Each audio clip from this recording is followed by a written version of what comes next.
소리도 냄새도 없는 이 자리가 빛깔도 소리도 냄새도 없는 이 자리가 무정물인 입으로 말한다.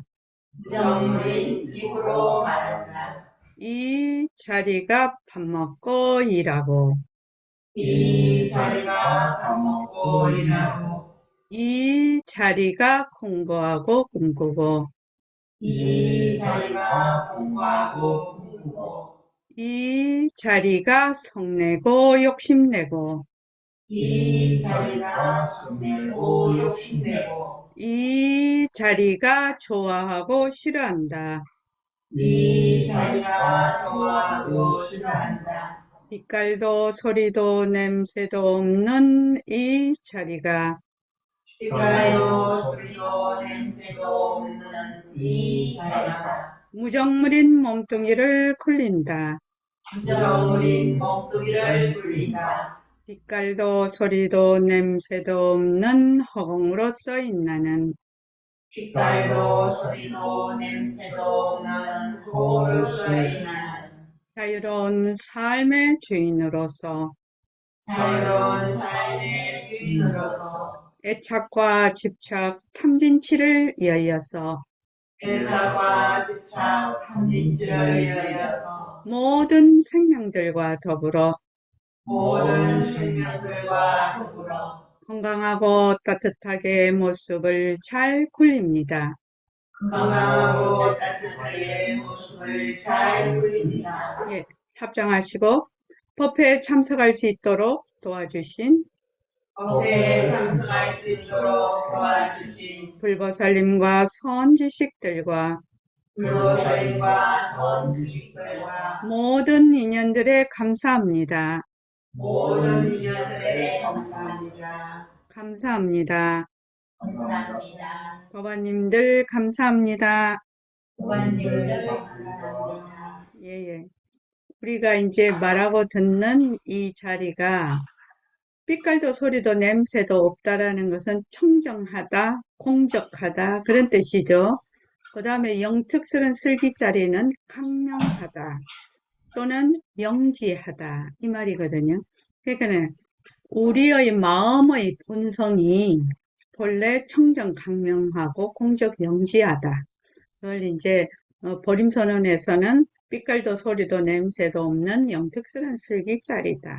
우리의 마음의 본성이에요. 다른 말로 하면 우리의 본래 면목, 진짜 나의 본성인 것이죠.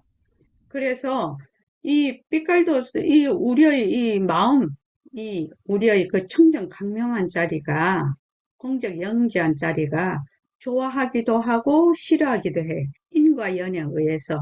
그런데 이 자리는 좋아에 물들지 않고 싫어에 물들지가 않아. 내가 좋아하기도 하고 싫어하기도 하고 막 이렇게 하지만 그 좋아하는데도 무리에 들지 않고 싫어하는데도 무리 안 들어. 또 공부하고 꿈꾸는 공부도 하고 꿈도 꾸고. 그런데 공부하는데도 물들지 않고 꿈꾸는데도 물들지 않는 거거든요. 우리의 본성, 우리의 마음은. 그래서 그러면서 어떻게 한다? 아, 잠깐만요.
잠깐만 기다려 주십시오.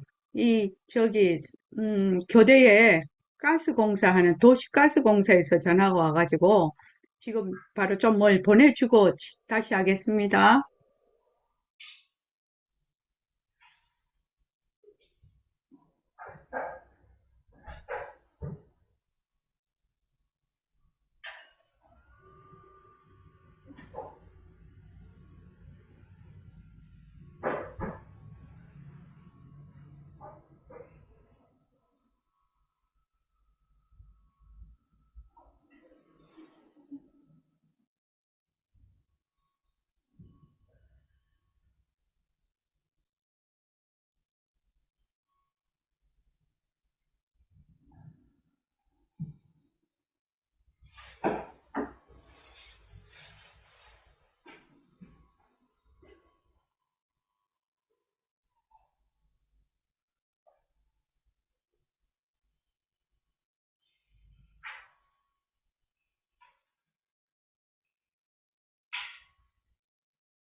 네네. 교대도 보일러를 놔야, 우리가 자선하고 하는데 따뜻하니까. 음, 예, 예, 예. 그래서 이제, 우리의 마음, 우리의 본래 마음, 그, 본성이 청정하고 강명한 우리의 본래 마음이 보기도 하고, 듣기도 하고, 말도 하고, 좋아하기도 하고, 싫어하기도 하고. 그러니까 우리의 마음이 늘 하나하나 다 행하는 것이 무엇이 행한다? 우리의 마음이 행하는 거죠.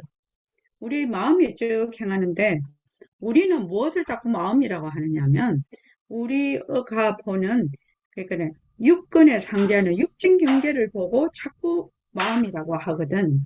근데 그거는 뭐냐 하면은, 인과 연에 의해서 일어났다가, 인과 연이 다음에 사라져버려. 근데 우리의 마음은 일어날 것도 없고 사라질 것도 없어요. 왜냐하면은 청정하기 때문에. 다른 말로 하면 모습이 없기 때문에. 그래서 우리가 전부 다 이러한 것들을 굴린다고 생각을 하면 돼. 모습을 굴린다. 그렇게 생각하면 이제 우리가 이 공부를 하니까 마음이라는 것이 따로 뭐가 있어서 따로 막 이렇게 생각하는데 우리가 지금 살고 있는 거 이 자체가 마음이 모습을 굴리는 거거든요. 이게 쓴다라는 거죠. 마음이 일체의 모습을 쓴다라는 뜻이에요. 근데 그러한 모든 모습도 공성이고 우리의 마음도 공성이라. 우리의 마음도 찾으려 찾을 수가 없어요. 그러니까 청정하고 공적하지요. 근데 일체의 모습도 그 업식에 따라 일어났다 사라졌다 인과 연에 의해서 그러니까 그것도 자체성이 없어요. 그러니까 전부 다 공성이다 이 말입니다. 그래서 연기와 공성에 대한 깊은 이해를 했을 때 우리가 모든 번뇌에서 벗어날 수 있다. 네, 우리가 지금 그거를 잘 공부를 하고 있는 겁니다. 모습 공식 하는 것도 잘 그 공부를 하는 것이고 반문문성이라는 것도 바로 그 마음자리를 직접 만나서 바로 자기 자성으로 말하자면 에, 모습을 굴리는 거죠. 새말기도 나의 본래의 마음으로 나의 자성으로 그 일체의 모습을 굴리는 것이 새말기거든요. 그러니까 우리가 어렵게 생각을 하지 말자. 이게 뭐 되게 뭔가 따로 있어서 막 관념을 만들어서 그렇게 하는 것이 아니다. 공부라는 것이. 네, 128쪽 한번 보십시오. 달라이라마. 일본 거사님이 달라이라마를 친견하고 오셨다고 하니까 이 달라이라마가 강의하신 거니까 더 마음에 와닿겠습니다. 자, 이게 지금 요의경과 불요의경인데 이거를 그냥 넣을까 하다가 그래도 한 번은 읽어봐야 되겠다. 요의경이라는 것은 그 밑에 있듯이 경전을 딱 보면 뜻이 명확하게 드러나 있어. 그런 것을 요의경이라고 합니다. 근데 경전을 봐도 이게 무슨 뜻인가 잘 모르겠어. 반드시 해설을 하는 것을 보아야만 알 수 있는 경전이 있어요. 그것을 불요의경이라고 해요. 그러니까, 근데 이제 그 학파에 따라서 똑같은 경전을 두고 요의경과 불요의경을 각각 다르게 또 하는 수도 있습니다. 자기의 관점에서. 자, 그냥 한번, 어, 저기, 윤경숙 씨가 그냥 한번 쭉 읽어봐 주세요. 요의경과 불요의경, 뜻이 명확한 경전과 해석이 필요한 경전.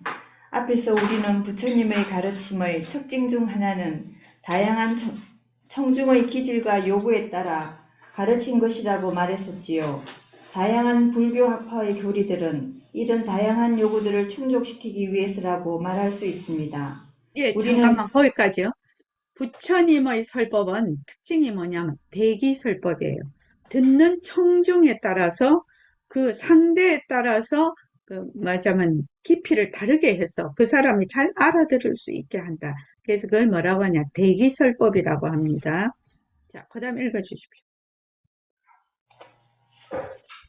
우리는 지금 유식론자들이 요의경과 불요의경을 어떻게 구분하는지를 살펴보았습니다. 실제로 각 학파들은 요의경과 불요의경을 구분하는 기준을 갖고 있습니다. 그 과정들은 비슷합니다. 첫째, 부처님의 특정한 말씀의 궁극적 의도가 무엇인지를 분석을 통해서 판단하는 것이고, 둘째는 부처님이 특정한 말씀을 하신 상황적 원인을 판단하는 것이고, 셋째는 부처님의 특정한 말씀을 문자 그대로 받아들였을 때 생기는 논리적 모순을 증명하는 것입니다. 네네, 잠깐만요. 그러니까 이것을 어떻게 구분을 하느냐. 첫째는 부처님의 그 말씀의 궁극적 의도가 무엇이냐. 두 번째는 부처님의 특정한 말씀을 하신 그 상황적인 원인이 뭐냐. 어떤 상황 때 그런 말씀을 하셨느냐. 셋째는 부처님의 그 말씀을 문자 그대로 받아들였을 때 어떤 논리적인 모순이 생기느냐. 이 세 가지로 요의경과 불요의경을 구별을 한다. 이렇게 지금 말씀을 하고 있습니다. 자, 그 다음에요. 그런 식으로 접근해야 한다고 부처님의 경전에도 적혀 있습니다. 부처님의 말씀을 받아들일 때는 금세공인이 금처럼 보이는 금속을 받았을 때처럼 하라고 말씀한 개송이 있습니다. 그 금속을 불에 달궜을 때 변색하지 않는 것을 본 다음에야 쉽게 잘라낼 수 있고, 밝고 빛나게 윤을 낼 수 있어야 그 금속을 금이라고 인정할 수 있습니다. 그와 같이 부처님은 자신의 가르침에 대해서 제자들이 비판적으로 검증하는 것을 허락했습니다. 부처님의 가르침이 진실인지를 철저히 탐구하고 우리 자신에게 적용할 수 있는지를 검증한 다음에 그 가르침을 받아들여야 하며, 단지 존경하는 마음 때문에 받아들이지는 말라고 했습니다. 예, 이와 같 예. 그러니까 부처님께서는 부처님을 존경한다고 해서 그대로 받아들이는 것이 아니라 철저히 비판적으로 검증하라. 이렇게 말씀을 하셨다고 합니다. 그러니까, 그 부처님의 뜻이 아주 깊고 깊죠. 그 말씀이란 거. 그냥 내가 말했다고 너가 다 그대로, 응? 받아들이지 마라. 그냥 나의 말이 정말 맞는지 안 맞는지 철저하게 검증하라. 이 말씀이시죠. 자, 그 다음에요. 이와 같은 말씀을 기준으로 생각해 보건대 날란다 불교대학과 같은 고대 인도의 성가대학들은 학생들이 스승의 저술들을 정밀히 분석하는 전통을 발전시켰습니다. 그런 정밀한 분석은 결코 그들의 스승에 대한 찬사와 존경심에 반항하는 것으로 간주되지 않았습니다. 예를 들어 유명한 인도의 불교학자인 와수반두 세친에게는 위묵디세나라는 제자가 있었는데, 이 제자는 스승보다 훨씬 더 반야신경을 잘 이해했다고 합니다.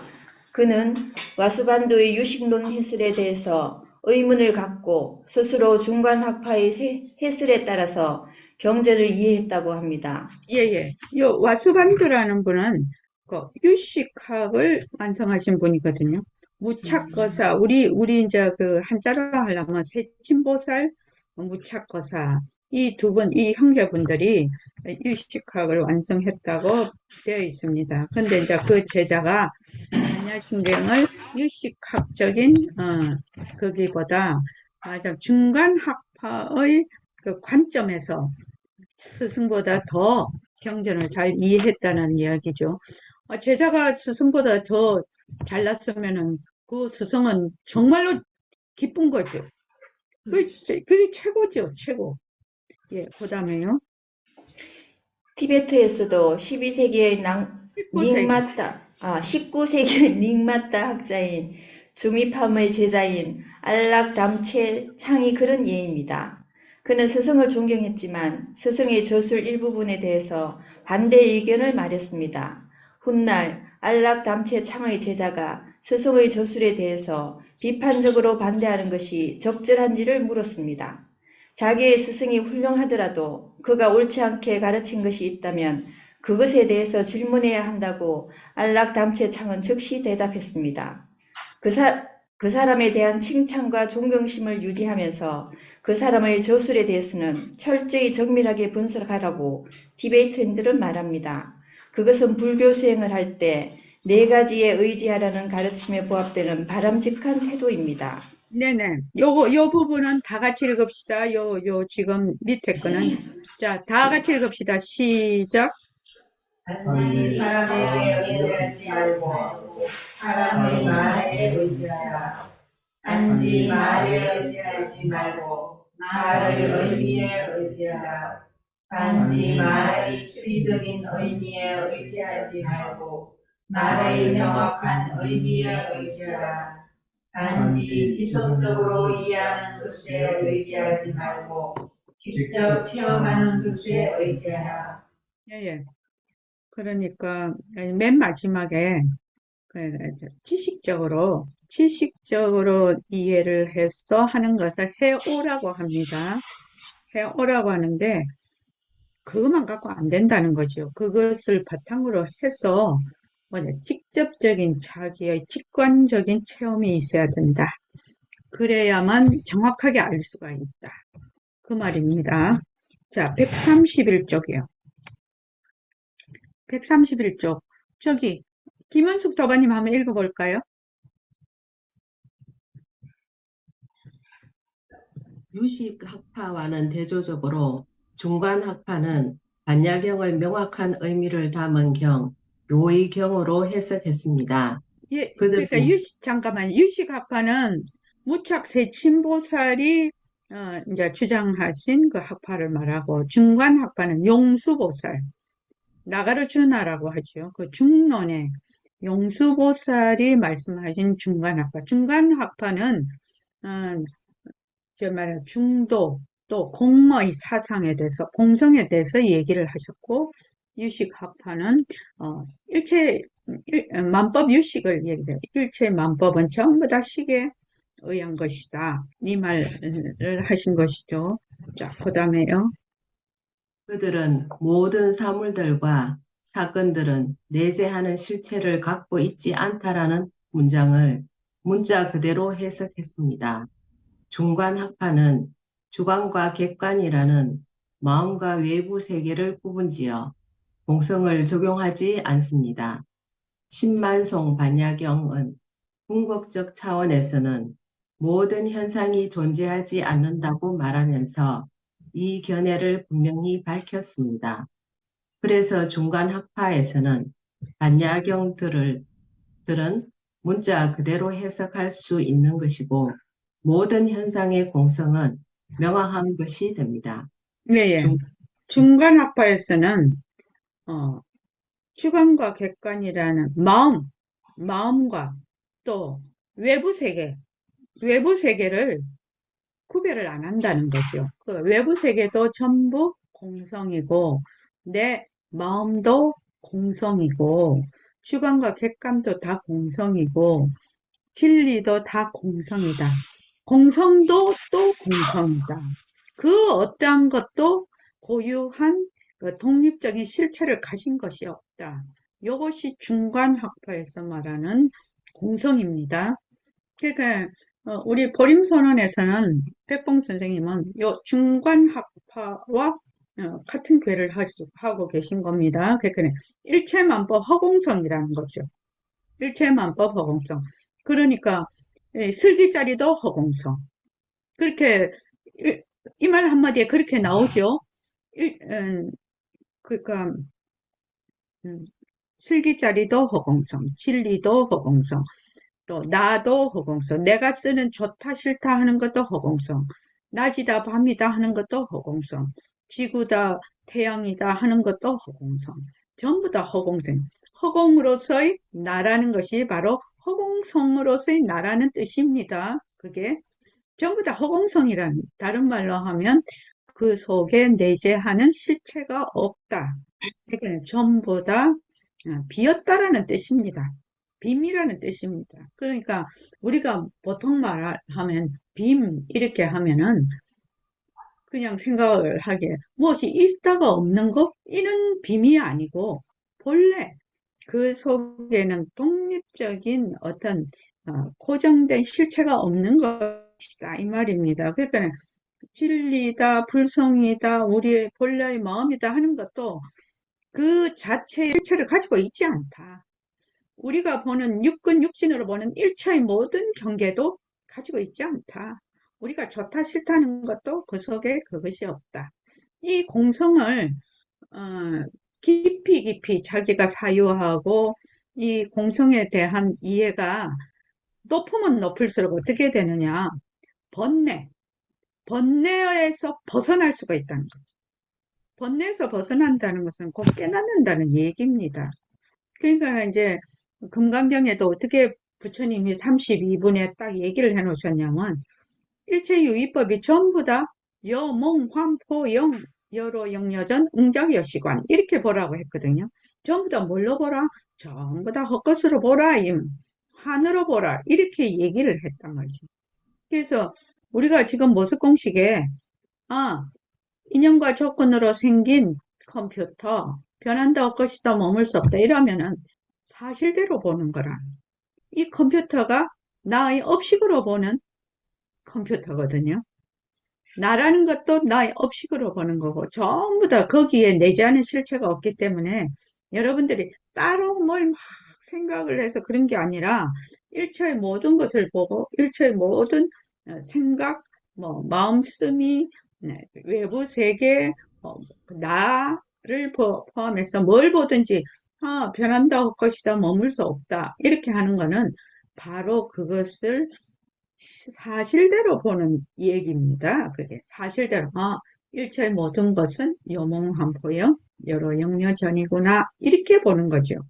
일체의 모든 것은 전부 다 업식으로 보는 그림자구나 이 말하고 똑같아요.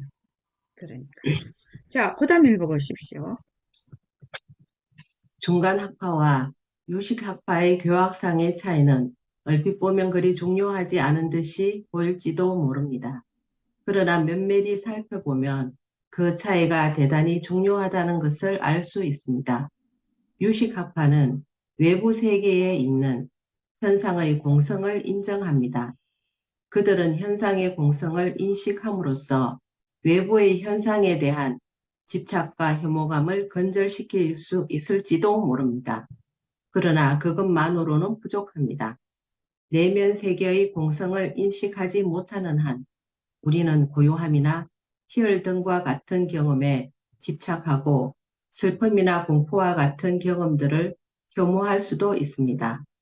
마음의 세계, 즉 내면적 현상과 외부적 현상이 모두 공성이라는 것을 이해하는 것이 중간학파의 치밀한 사고입니다. 예.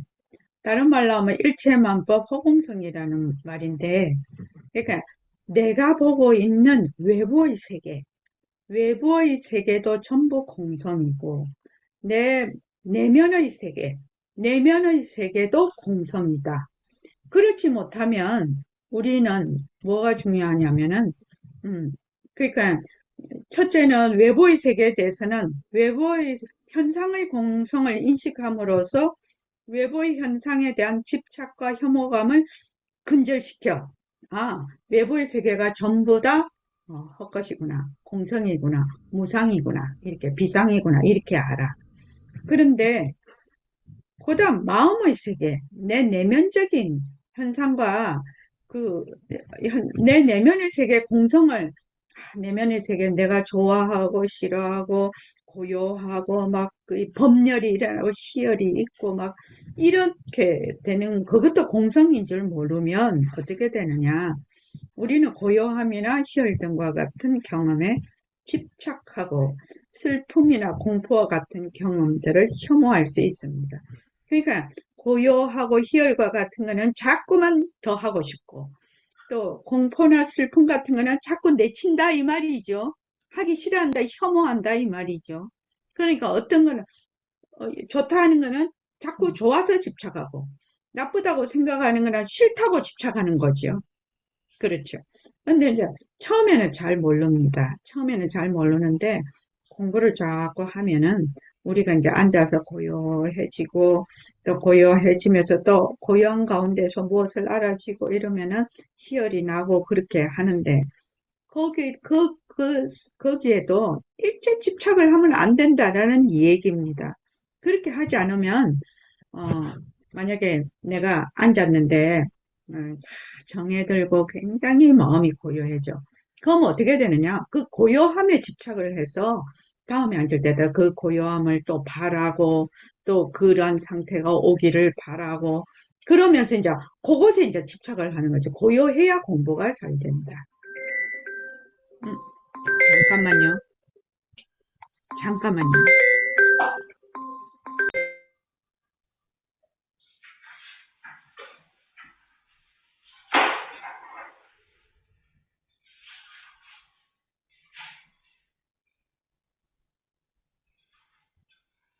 제가 모든 그 공사하는 전화를 저한테로 다 해가지고 오늘은 열심히 받아야 되는 기사들이 다 저한테로 전화를 하게 돼가지고 그래서 이 공부를 하면 할수록 이 공성에 대한 어, 이해도가 깊어야지. 요새 비명비암이라는 건 계속 문자가 가지요. 근데 비명비암이라는 거는 본래 모습이 없는 거거든요. 명도 아니고 암도 아니야. 또 그 명도 아니고 암도 아닌 아니었을 때 내가 정에 들었을 때 빛깔을 본다든지 뭐 모습을 본다든지 이렇단 말이지. 그러면 요 모습을 봄으로 해서 비명비암이 있다라고 권도로 얘기를 하는 것이다. 이렇게 지금 말씀을 하고 계시거든요. 그런데 이제 사람들이 어떻게 하느냐면 다 앉았을 때 막 뭐 부처님이 보이고 보살님이 보이고 막 마음이 막 너무 가라앉고 막 성성하고 막 이런 경계가 오잖아요. 오면 그것이 이제 마음이 가라앉아서 공부를 하는 과정이죠. 과정인데 거기에 쏙 들어앉게 돼요. 거기에 쏙 그걸 집착하게 돼서 만약 내가 관세음보살님을 봤다. 한번 봤다. 이러면 다음에 딱 앉을 때 그 관세음보살님이 또 보고 싶어. 이거는 막 그냥 인지상정이라 또 내가 되게 좋은 상황에 한번 마음이 싹 가라앉은 상황에 한번 어쩌다가 들어갔어. 그러면 그 다음에 또 그 고요한 상황을 또 경험하고 싶어. 그렇죠? 근데 옛날 그거는 뭡니까? 법진이 돼버리죠. 기억 속에 있는 하나의 기억이죠, 기억. 그런데 이제 사람들이 그걸 잘 몰라. 그게 진짜인 줄 자꾸 안단 말이죠. 그런데 이제, 요게 변하고 헛것이고 머물 수가 없는 것이지. 변하고 헛것이, 그 무엇도 변하고 헛것이고 머물 수가 없어. 이게 자체성이 없다라는 뜻입니다. 공성이라든. 공부를 하면 할수록 이 공성에 대한 깊은 이해도가 없으면 그냥 자기도 모르게 어느 도깨비한테 씌어가는지도 모릅니다. 그러니까, 음, 이 굉장히 중요한 대목입니다. 자, 그 다음에요. 우리 자신이 이 공성을 철저하게 이해하게 되면 어떤 상황에서도 번뇌에 구속되지 않고 완전히 자유로울 수 있습니다. 이것이 중간 매우 중요한 대목입니다. 우리가 공성을 철저하게 이해를 하게 되면, 이것이 인연과 조건으로 생긴 모습, 변한다 할 것이다, 머물 수 없다라는 뜻이거든요. 이 귀절로 말하면, 구절로. 그래. 그 무엇이라도 내가 탁 해서 마음이 거기에 싹 끌려가면은 변한다 할 것이다, 머물 수 없다. 변한다 할 것이다, 머물 수 없다. 라고 해서 이것이 자체성이 없다. 자체성이 없다라는 것을 자기가 또, 또 경험하고, 또 경험하고, 또 경험을 했을 때 어떻게 되느냐? 번뇌에 구속되지 않고 완전히 자유로울 수 있다. 아까 저게 일본 거사님의 달라이라마가 마음이 항상 편안하시다고 한 것이 이제 공성에 기반을 두신 거죠. 늘 공성에 기반을 두셨기 때문에 마음이 늘 편안하시다고 그렇게 얘기하신 거죠. 그래서 이제 우리 공부 방법이 그냥 환인 줄 알아야 되는 거죠. 환인 줄 알면 방편을 지을 것이 없어. 변한다 할 것이다 머물 수 없다. 그러면은 방편을 지을 것이 없어. 그러면은 이 환을 떠나면 그냥 각이라. 환을 떠나면 다른 것이 다른 걸 저기 뭐고 점차도 있을 수가 없다. 이렇게 이제 얘기하는 것이 불교에서 가장 공부를 잘 하는 방법입니다. 자, 그 다음에요.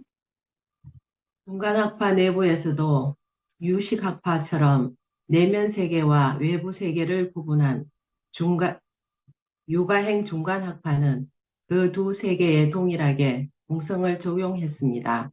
그러나 대체로 중간학파들은 궁극적 실체의 본성을 다룰 때 내면 세계와 외면 세계를 구분할 필요가 없다고 가르쳤습니다. 예, 예.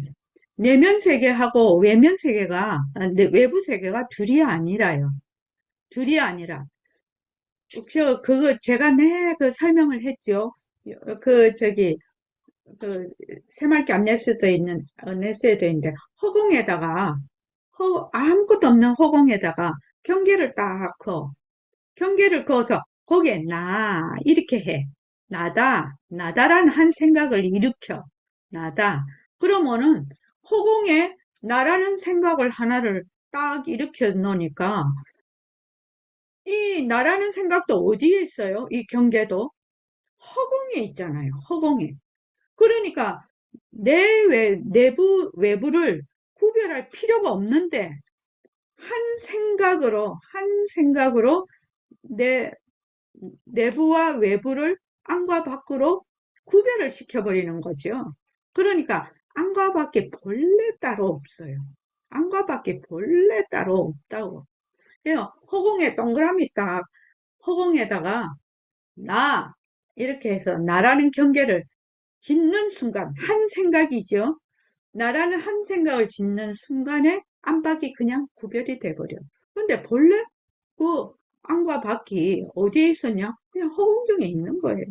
외부와 내부를 구별할 필요가 없는 거예요. 실은. 자, 그 다음에요.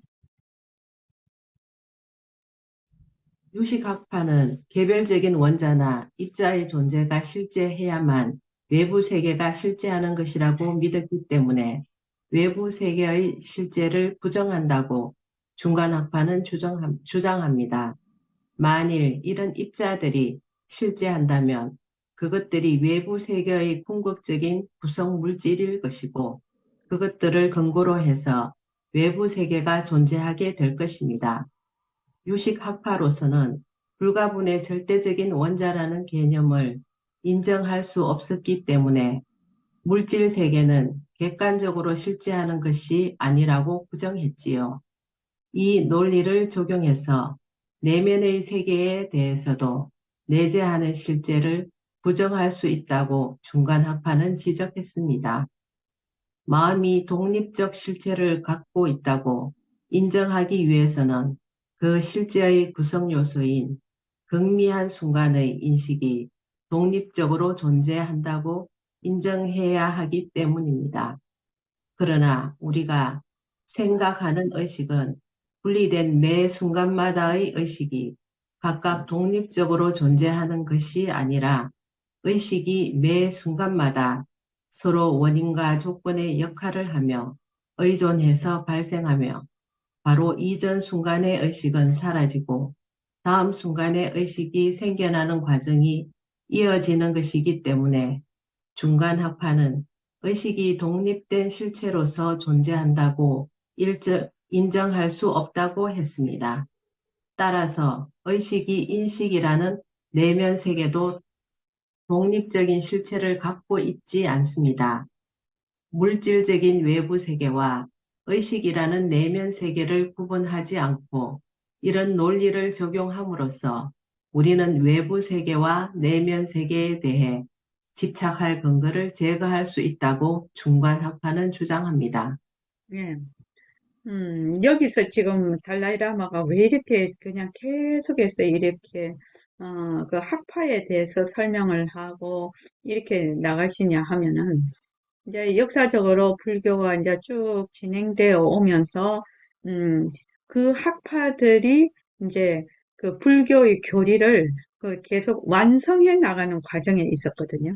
그러니까 이제 중간 학파는 이렇고 유식 학파는 이렇다 이렇게 이제 얘기를 했는데 우리가 인식을 한다가 무엇을 뭐 만약에 이게 샤프펜을 인식을 한다 하면은 내 눈이 있어야 되고 대상인 샤프펜이 있어야 되고 거기에 인식하는 그 의식이 있어야 되거든요. 그러니까 항상 주객이 나누어져 있어야만 인식이 가능해요. 인식이란 무엇을 인식한다고 할 때는. 그런데 주객이 안 나눠지면 인식 자체가 안 됩니다. 우리가 인식 자체가 안 됩니다. 그래서 이게 지금 외부의 세계도 궁극적인 실체가 없어. 외부의 세상도. 그런데 그 다음에 내부의 우리의 그 의식 세계, 인식 세계도 여기 보면은 이 논리를 적용해서 내면의 세계에 대해서도 내지 않은 실제를 부정할 수 있다고 중간합하는 우리가 막 생각하고 무엇에 대해서 인식하고 의식하고 하는 것들을 만약 그것이 다 내지 않은 실제가 없다, 다 공하다 이렇게 말할 수 있다 이 말이거든요. 그래서 마음이 독립적 실제를 가지고 있다고 인정하기 위해서는 그 실제의 구성 요소인 극미한 순간의 인식이 독립적으로 존재해야 된다. 우리가 순간적으로 만약에 이제 샤프펜이다 이렇게 딱 하려면은 그 아주 찰나 순간에 독립적으로 존재하는 그 순간 인식이 있어야 된다는 거죠. 실체가. 그런데 그게 없다 이 말입니다. 왜냐하면은 우리가 생각하는 의식은 각각 따로 존재를 하는 것이 아니라 무엇에 따라서 인과 연에 따라서 원인과 조건에 따라서 사라지고 발생했다가 사라지고 이렇다는 얘기입니다. 그러면 저 금방 샤프펜이네 이러다가 금방 컵이네 또 이런다 샤프펜이네 컵이 그러면 지금 앞에 지금 또 좋다 이랬다가 또 조금 이따 싫다 이렇게 생각을 하거든요. 그렇게 생각을 할 때 그래서 전념 앞에 생각을 전념이라고 하고 후의 생각을 후념이라고 하는데 전념이 본래라 할지라도 후념이 맞으면 거기에 대해서 어, 정말 변한다 할 것이다. 이거 공한 줄 알면 그냥 부차다. 이렇게 얘기를 하거든요. 그러니까 이 우리가 생각하는 의식은 두 개가 동시에 일어날 수가 없어. 그러니까 우리가 이제 생각이 많으니까 막 이게 여러 가지가 동시에 일어나는 것 같지만 우리가 하는 이 인식은 찰나간에 하나가 인식되고 넘어가고 또 찰나간에 이걸 뭐와 같다고 하냐면 물이 흐르는 것과 같다고 이렇게 얘기를 해요. 우리의 의식, 인식은요. 그러니까 물이 흐르면 어떻게 뒷물이 앞물을 좀 땡겨서 갈 수가 없어요. 앞물이 흐르고 뒷물이 가고 고단물이 가고 고단물이 가고 이렇게 하듯이 그걸 뭐라고 하냐 폭류라고 해요. 폭류. 막 세게 일어난다는 것이 아니라 차례대로 쭉 흘러간다는 뜻이거든요. 그것과 마찬가지, 물 흐르는 것과 마찬가지로 우리의 의식도 그렇게 흘러가는데 이 의식이 독립적인 실제로도 존재하지 않는다. 그래서 이것은 전부 다 인과 연에 의해서 생긴다. 이 의식과 인식도. 그래서 물질적인 외부 세계, 의식이라는 내면 세계를 구별하지 않고 이런 논리를 적용함으로써 우리는 외부 세계와 내면 세계에 대해 집착할 근거를 제거할 수 있다고 중간합하는 외부 세계, 내면 세계에 대해서 집착하지 않는다는 거죠. 집착할 근거를 제거할 수 있다. 이렇게 됐으니까 집착하지 않는다라는 뜻이죠. 다른 말로 하면. 요거를 뭘로 딱 하면은 정확하게 알 수가 있냐면, 자, 꿈속에서 우리가 외부 세계를 봐요. 꿈속에서도 외부 세계를 보거든요. 여러분들 꿈꾸면 안 그렇습니까? 자기가 꿈꾸면 내가 있고, 외부 세계가 막 펼쳐지거든요. 꿈속에서. 그게 다 의식 세계인데, 막 외부 세계가 있는데, 그 꿈속에서도 막 좋아하고 싫어하고 싸우고 막 어디를 가고 막 이러거든요. 근데 이제 꿈을 깨면 내가 그 꿈속에 봤던 세상도 없어지고, 나도 없어지고, 내가 썼던 막 좋아하고 싫어하는 마음도 없어져 버려. 꿈속에서. 딱 깨버리면, 그죠? 그것과 마찬가지로 우리가 지금 외부 세계가 있는 듯한 착각이죠. 외부 세계가 있는 것 같아. 그런데 외부 세계하고 내면 세계가 따로 존재하는 것이 아니다. 이 말입니다. 그 말입니다. 자, 그 다음을 하려니까 그 다음에는 뒤에가 너무 길어서 자, 오늘 여기까지 하죠. 여기까지 하겠습니다.